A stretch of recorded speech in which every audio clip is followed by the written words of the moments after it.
এটা আমি প্রমাণ করে দেবো যে মমতা ব্যানার্জি ধর্মকে সামনে রেখে ছাড়া রাজনীতির এক পা ফেলতে পারবে না। আর নওশাদ সিদ্দিকী শিক্ষা স্বাস্থ্য কর্মসংস্থানের বাইরে একটাও কথা বলে না। যদি আমি প্রমাণ না করতে পারি আমি ওখান থেকে তৃণমূলের ঝান্ডা ধরে বেরিয়ে যাব, তৃণমূল হয়ে যাব। ভয় লাগছে নাকি? আরে ক্যাবিনেট মিনিস্টারের অফার ছিল, টাকা পয়সার অফার ছিল, 17খানা মামলা দিয়ে আটকাচ্ছিল, তাও তৃণমূলের ঝান্ডা ধরেনি। আর মমতা ব্যানার্জিকে আমি ভুল প্রমাণ করতে পারবো না? আর মমতা ব্যানার্জিকে যদি আমি হারিয়ে দিই কি হবে? বলো না বাবা, বলবো মা আমার, দিদি আমার 15 বছর বাংলাটাকে শেষ করেছেন, এবার একটু সন্ন্যাস নিন। হিন্দু সমাজে শুনেছি শেষ জীবনে বৃন্দাবন খুব ধর্মীয় একটা জায়গা, ওখানে গিয়ে তীর্থে যাই মমতা ব্যানার্জি। আমি আপনাদের কথা দিয়ে যাচ্ছি, যেভাবে নোংরামি চলছে এটা আমি বন্ধ করবো আমরা। শুধু তাই নয়, 100 জনের মধ্যে 6 জন সরকারি চাকরি পাবে আমার আদিবাসী সমাজের মানুষ। কিন্তু আমরা কি দেখছি, এই সরকার চলছে না, এটা সার্কাস চলছে। কথাই আছে দুধে পানি মেশায়, এই সরকারের আমলে পানিতে দুধ মেশাচ্ছে। টোটাল পশ্চিম বাংলাতে 80 লক্ষ আদিবাসী আছে, 1.5 কোটি এসটি সার্টিফিকেট প্রোভাইড হয়ে গেছে। মানে আদিবাসীদের জন্য 1.5 কোটি সার্টিফিকেট মার্কেটে ছেড়ে দিয়েছে। যে নন আদিবাসী আদিবাসী সেজে আদিবাসীদের অধিকারকে কেড়ে নিচ্ছে। তাই আমি আপনাদের কথা দিয়ে যাচ্ছি, ক্ষমতায় আমাদের নিয়ে আসুন। মাত্র 6 মাস টাইম নেব আপনাদের কাছ থেকে। যত ফেক এসটি এসসি সার্টিফিকেট আছে সে খুঁজে বার করব। ও শ্মশানে থাকুক আর কবরে থাকুক, সেই সার্টিফিকেট গুলোকে খুঁজে বার করে জ্বালিয়ে দেব, পুড়িয়ে দেব। এবং সাথে সাথে প্রকৃত দলিত, প্রকৃত আদিবাসী ভাইয়ের উচ্চ শিক্ষায় চাকরির ক্ষেত্রে 22 এবং 6% সংরক্ষণের ব্যবস্থা আমরা করে দেব। আর ওবিসিদের নিয়ে মমতা ব্যানার্জি যে দ্বিচারিতা করছে, মুসলমানদেরকে নিয়ে যে দ্বিচারিতা করছে, সেটাও আমরা কমিশনের গাইডলাইন মেনে সঠিকভাবে সার্ভে করে এই 6 মাসের মধ্যে আবার উচ্চ শিক্ষায় চাকরিতে মুসলমানদেরকে মূলস্রোতে নিয়ে আসার জন্য যে রঙ্গনাথ মিশ্র যে কমিশন সুপারিশ করেছে সেগুলোকে আমরা বাস্তবায়ন করব। তাহলে দলিত আদিবাসী মুসলমানদের সাথে মমতা ব্যানার্জি শুধু খেলা খেলছে। তাই আপনাদের বলবো একটু ভাবতে হবে। আর বিজেপি এখন মায়েদের ভোট নেওয়ার জন্য বলছে 3000 টাকা করে মাসে দেবে। বিজেপির প্রার্থীকে জিজ্ঞাসা করবেন ভদ্রতার সাথে, শালীনতা বজায় রেখে, যে আপনারা একাধিক রাজ্যের ক্ষমতায় আছেন, এমন একটা রাজ্যের নাম বলুন যেখানে আপনারা অলরেডি 3000 করে ভাতা দিচ্ছেন। জিজ্ঞাসা করবেন, উত্তর দিতে পারবে না। তারপরে বলবেন উড়িষ্যাতে গত 16 মাস টাকা বন্ধ কেন? অন্নপূর্ণা ভান্ডারের প্রশ্ন করবেন। দিল্লিতে লাস্ট কতদিন দিল্লির মায়েরা ভাতা পায়নি? সেখানেও প্রায় 10 মাস 1 বছরের ঊর্ধ্বে হয়ে গেল। এটা শুধু বোকা বানানোর জন্য 3000-এর গল্প শোনাচ্ছে। ঠিক যেভাবে বোকা বানাতে গিয়েছিল গোয়ার মানুষকে মমতা ব্যানার্জি, পশ্চিম বাংলায় 1000-1200 টাকা লক্ষ্মীর ভান্ডার দিচ্ছিল, তখন আপনার গোয়াতে গিয়ে বলছে গোয়াতে নাকি মমতা ব্যানার্জিকে জেতালে 5000 টাকা করে দেবে। ওটা যেমন ঢপের চপ ছিল, বিজেপির এটা ঢপের চপ। এদের কথা একদম বিশ্বাস করবে না, ভরসা করবেন না। তাই বন্ধুগণ, আমি আপনাদের বলবো, আপনাদের মূল্যবান ভোট নষ্ট করবেন না। আজ আপনাদের পায়ের নিচে মাটি আছে, কালকে পায়ের নিচে মাটি নাও থাকতে পারে। তাই যে মাটিটা আছে শক্ত করার জায়গা আছে, যে হাতে ক্ষমতাটা আছে, ভোট দানের ক্ষমতাটা আছে, চক্রান্ত করে পশ্চিম বাংলার 27 লক্ষ বাঙালির তার মধ্যে কেড়ে নিয়েছে, আগামী দিনে বেশিও কেড়ে নিতে পারে। যদি দেখুন সরকারে আমরা থাকতাম তাহলে এ সাহস দেখাতে পারতো না। কেরলে এসআইআর হলো, তামিলনাড়ুতে হলো, 12টা রাজ্যে এসআইআর হলো।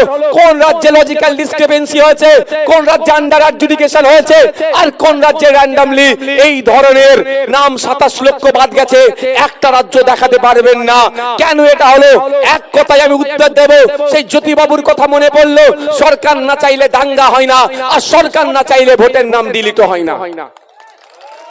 মমতা ব্যানার্জি চেয়েছে তাই ডিলিট হয়েছে, মমতা ব্যানার্জি না চাইলে ডিলিট হতো না। ও বিজেপি রাজ্যতে এসআইআর হলো, কেরল তামিলনাড়ু দেখুন, সেখানে এই ধরনের ঘটনা পাওয়া যাচ্ছে। এখানে মমতা ব্যানার্জি ইচ্ছা করে বিজেপি তৃণমূলের বাইনারি তৈরি করার জন্য আপনার আমার নামটাকে ডিলিট করেছে। তার মধ্যে হিন্দুরা ভাবছে মুসলমানদের জব্দ করছি, আর মুসলমানরা ভাবছে সত্যি আমরা একাই জব্দ হচ্ছি। এরকম ব্যাপার নয়। 27 লক্ষ মানুষের নাম বাদ পড়েছে, যার মধ্যে আমার হিন্দু সমাজের মানুষ 17 লাখ, আমার মুসলিম সমাজের মানুষ 10 লাখ। কিন্তু 17-10টা বড় কথা নয়, আমরা পশ্চিম বাংলার নাগরিক, আমাদের পরিবারের 27 লাখ নাম বাদ দিয়েছে। মোদী মমতা চক্রান্ত করে 27 লক্ষ মানুষকে আতঙ্কের মধ্যে রাখেনি। আমরা মনে করি আমরা বাঙালি, পশ্চিম বাংলার মানুষ 10.5 কোটি মানুষের বুকে ব্যথা দিয়েছে, আতঙ্কে রেখেছে। এই আতঙ্কের জবাব আগামী 29 তারিখে দেব। মোদি মমতাকে বুঝিয়ে দেব এটা বাংলা, বিনয় বাদলের বাংলা, নেতাজির বাংলা, একাই আপনার কাজী নজরুলের বাংলা, রবি ঠাকুরের বাংলা। এই বাংলায় বাঙালিদেরকে তোমরা চেনো না, এই বাংলার বাঙালিদেরকে নিয়ে তোমরা খেলা করছো। এই নির্বাচনে বাঙালিরা বিজেপি তৃণমূলকে শূন্য করে ছাড়বে। হ্যাঁ আমি বলছি, আজকে শুধু এই ভোটার লিস্ট নয়, কালকে আপনার নাগরিকত্ব কেড়ে নিতে পারে। আজকে ভোটার লিস্ট থেকে নাম কেটেছে, এই ভোটার লিস্ট থেকে নাম বাঁচানোর লড়াইটা কারা করছে?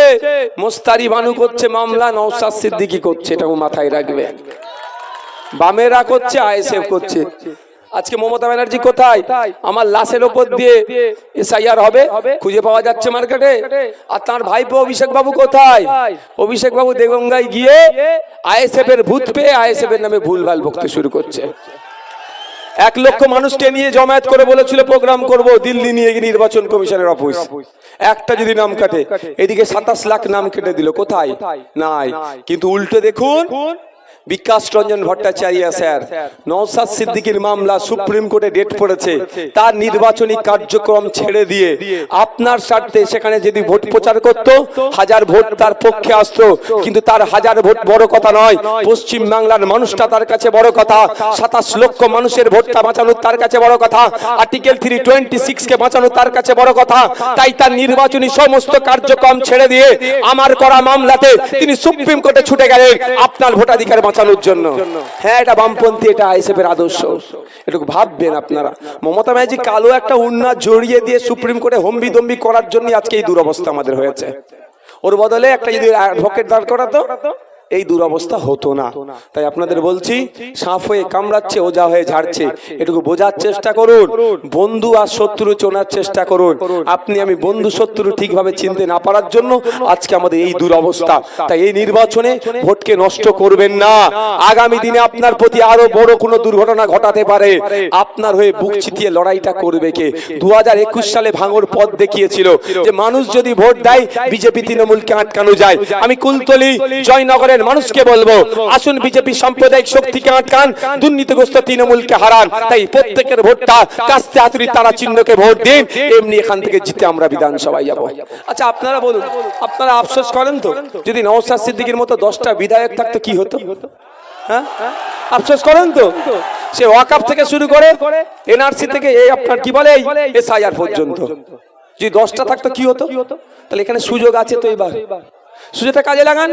মীনাক্ষী দি, দীপশিতা দি, পারমিতা রয়, আপনার আমাদের নাজিরা খাতুন, প্রিয়াঙ্কা বর্মন, আফরিন আছেন আমাদের বালিগঞ্জ থেকে। আমি মহিলা ব্রিগেডের কথা বলছি। এরা বিধানসভায় থাকলে যে কেউ মুখ্যমন্ত্রীর চেয়ারে বসে এটা বলতে পারার সাহস দেখাতে পারবে না যে রাত 8টার পরে মহিলারা কাজে না যায়। এরা বিধানসভায় থাকলে বলার সাহস পাবে না। তাই আমরা বলছি বামপন্থীরা, মীনাক্ষী দি, দীপশিতা দি, আপনার প্রিয়াঙ্কা বর্মন, নাজিরা বলছে মহিলারা 8টা 10টা 11টা 12টা 1টা 2টা 3টে 4টে বড় কথা নয়, নির্বিঘ্নে বাড়ি থেকে তার কর্মস্থলে যাবে, আবার নির্বিঘ্নে কর্মস্থল থেকে বাড়িতে আসবে। সমস্ত নিরাপত্তা দেওয়ার দায়িত্ব মীনাক্ষী দি, দীপশিতা দি, প্রিয়াঙ্কা বর্মন, নাজিরা খাতুনের আমার কাঁধে তুলে নেবে। কোনটা চান? রাত 8টার পরে ঘরে ঢুকিয়ে দেবে না, সে তার অধিকারকে বাস্তবায়ন করবে। কোনটা বলো? শুধু এই ধরনের অজস্র উদাহরণ আছে।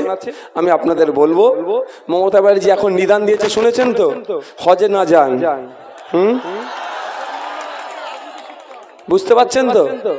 তো নিদান দিয়েছে, আজকে হজের কথা বলেছে, কালকে বলবে 5 ওয়াক্তের জায়গায় 3 ওয়াক্ত পড়ো।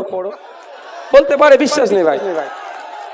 ঠিক আছে, তো এ আপনার উপরে দেখুন, বামেরা ধর্ম নিয়ে রাজনীতি করে না, ঠিক কথা। বামেরা ধর্মস্থানে যায় না, ঠিক কথা। কিন্তু আপনার বামেদের মুখে 34 বছর বা এই লাস্ট 15 বছর একবারের জন্য শুনেছেন যে এবারে হজটাতে পড়ে যাও? হ্যাঁ,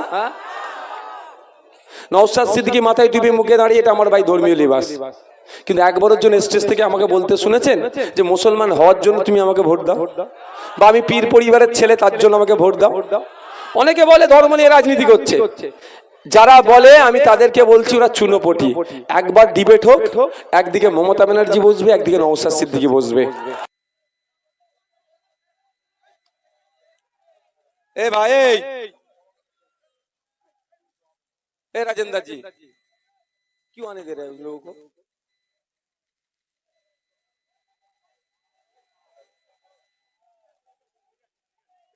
বন্ধুগণ, মাইনরিটিদেরকে মমতা ব্যানার্জি খুব ভালোবাসে, তাই না? মুসলমানদেরকে হ্যাঁ খুব ভালোবাসে। মমতা ব্যানার্জির ভালোবাসা আর মুরগি পোষা সমান। ঘর কা মুরগি ডাল কা বরাবর। ঘরের মুরগি থাকলে ডালের মতো, যখন ইচ্ছা ধরো, আত্মীয় স্বজন যে এসছে খাওয়ার ইচ্ছা গেছে, হয়ে গেল। বুঝতে পেরেছো তো? তো যখন ইচ্ছা মমতা ব্যানার্জি গাড্ডাই পড়ে, মুসলমানদেরকে দিয়ে গাড্ডা বুঝিয়ে পার হয়ে যায়। সেটা হচ্ছে এসআইআর হতে পারে, ওবিসি হতে পারে, ওয়াকাফ হতে পারে, এনআরসি সিএ হতে পারে। বিভিন্ন ক্ষেত্রে দেখুন মমতা ব্যানার্জি আপনাদেরকে বলি দিয়েছে, এর বাইরে আর কিচ্ছু করেন, আপনার পাশে দাঁড়ায়নি। তারা আপনাদের বলবো, আসো তুমি স্টেজে আসো, বক্তব্য দেবে, আসো। তুমি শুনতে পাচ্ছ তো? তুমি শুনতে পাচ্ছ তো? স্বামী বিবেকানন্দজির একটা কথা আছে জানো? স্বামীজি সারাদিন চলার পথে যদি তুমি বাধার না কোনো সম্মুখীন হও, জানবে তুমি ভুল পথে পরিচালিত হচ্ছ। দুটো মাইকের তার না কাটলে এই বক্তব্য প্রোগ্রাম তাহলে সাকসেস কি করে হবে? দুটো মাইকের তার কাটবে না, তাহলে লড়াইটা আমরা দিচ্ছি কোথায়? যারা কাটমানি নেয় তাদের তো তার কাটাটা সহজ ব্যাপার ভাই। বন্ধুগণ, যে কথা বলছিলাম, আপনারা একটু ঠান্ডা মাথায় শুনুন, গুটি কয়েক কথা বলবো। প্রথম কথা হচ্ছে, আরে ভাই আপনি শুনতে পাচ্ছেন না? পাচ্ছেন না? তাহলে আপনি আপনারটা দেখুন না। আবেগ ভালো ভাই, আমি আবেগকে সম্মান দিই, অতিরিক্ত আবেগ ভালো না, এটুকু মাথায় রাখবেন। আমি আবেগকে সম্মান দিই, আমার আবেগ আছে, ইমোশন আছে, কিন্তু অতিরিক্ত আবেগ ভালো না, অতিরিক্ত হয়ে যাচ্ছে। কিছু বলতে এসছি, এত কষ্ট করে গর্বে বলছি, আপনারা রৌদ্রতে এত কষ্ট করে বসে আছেন, শুনবেন না? শুধু হই হই করবেন নাকি? তাহলে বাড়িতে নিয়ে যাবেনটা কি এখান থেকে?